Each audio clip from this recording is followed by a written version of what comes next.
একটা long video shoot করার লেগে যে এতটা কষ্ট করে উঠতে হবে ওপরে, একটা ভিডিও শ্যুটে তাতে ভিউস আসছে না, তোমরা সাপোর্ট কেউ একদম করছো দেখতে না। পাচ্ছি না, জুম করে টেনে নিয়ে আসবো, আমরা জুম সোলার করে পয়েন্টে টেনে নিয়ে কাজ আসবো, করি। দেখবো যদি কেউ লোক আসতে চায় জিসিবির দিকে। নতুন, যদি বা, তাহলে 16,000 টাকা জিসিবির বেতন সাথে দেবে। দেখায় যায় না ভালো করে।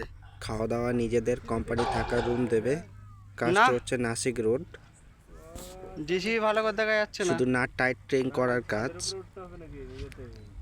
যদি কেউ আসতে চাও ভিডিওতে কমেন্ট করবে, এসবের টাইটিং হবে, সোলার এর উপরে চাপবে।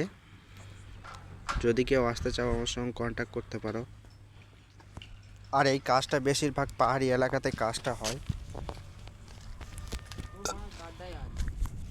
ওই সব নাট টাইটিং করছে সব ছেলেরা। এটা আমি উপর থেকে ভিডিও করে দেখাচ্ছি। যদি বা কেউ আসতে চাও তাহলে কন্ট্যাক্ট করতে পারো। টাটা।